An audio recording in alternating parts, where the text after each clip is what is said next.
যে প্রসঙ্গটা তুললেন এটা আদালতে যেহেতু ফয়সালা হয়ে গেছে, আদালতের বিচার, কিন্তু উনি তো সংসদ সদস্য হিসেবে ভোট নিয়ে এখানে আসেন নাই, উনি তো member of the parliament non.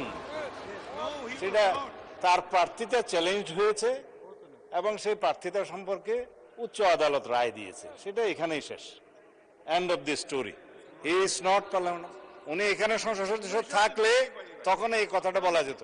R it is no point of order মাননীয় স্পিকার। ধন্যবাদ। প্রথমত জুয়া প্রতিরোধ বিল 2026, আমরা বিরোধী দলের পক্ষ থেকে এই আইনের পক্ষে আমরা আছি এবং সরকারের প্রতি আমরা সাধুবাদও জানিয়েছি। তবে এই বিলটার কিছু স্পেসিফিক ধারায় বিরোধী দলের পক্ষ থেকে কিছু সংশোধনী ছিল, তো সেই সংশোধনীগুলো যদি সরকার বা মাননীয় মন্ত্রী যদি গ্রহণ করতেন, আমরা আরো খুশি মনে আরো সাদরে হয়তো এই আইনটাকে সমর্থন করতে পারতাম।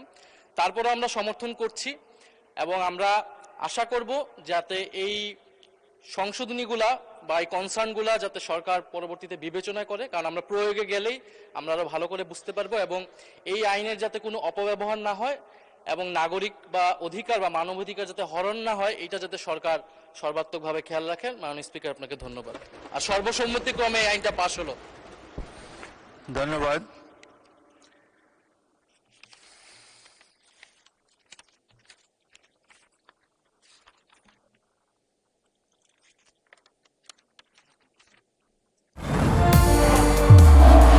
নির্মাণে নাম্বার 1 শাহ সিমেন্ট।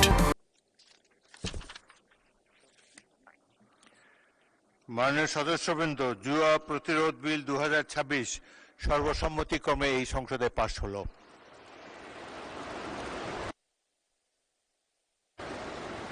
মাননীয় সদস্য নাজিবুর রহমান, বলুন। ধন্যবাদ মাননীয় স্পিকার। একটা ছোট পয়েন্ট অফ অর্ডার ছিল। কয়েকদিন আগে আমাদের একজন সম্মানিত সংসদ সদস্য আপনার কাছে জানতে চেয়েছিলেন সংসদে কোনো ঋণ খেলাপি আছে কিনা। তখন আপনি বলেছিলেন বিষয়টা যেহেতু বিচার বিভাগের অধীনে আছে, বিচারাধীন আছে, এই জন্য আপনি বলতে পারছেন না।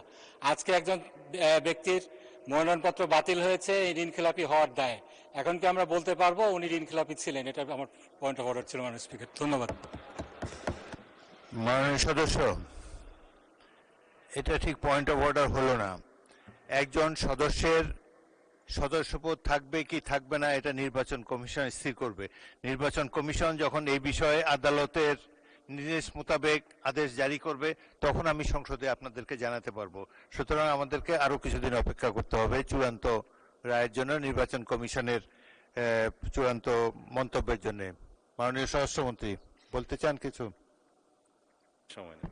মাননীয় স্পিকার, আপনাকে ধন্যবাদ।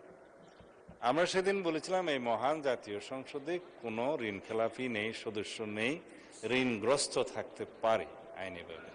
তো উনি যে প্রসঙ্গটা তুললেন এটা আদালতে যেহেতু ফয়সালা হয়ে গেছে, আদালতের বিচার, কিন্তু উনি তো সংসদ সদস্য হিসেবে ভোট নিয়ে এখানে আসেন নাই, উনি তো member of the parliament non.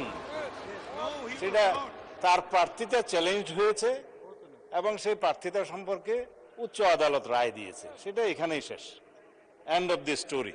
He is not parliament. উনি এখানে সংসদ সদস্য থাকলে তখন এই কথাটা বলা যেত। আর it is no point of order মাননীয় স্পিকার। ধন্যবাদ। সাথে কোনো point of order, let me decide that, কিন্তু তিনি সংসদ সদস্য নন, আপনার এই clarification is enough. Thank you.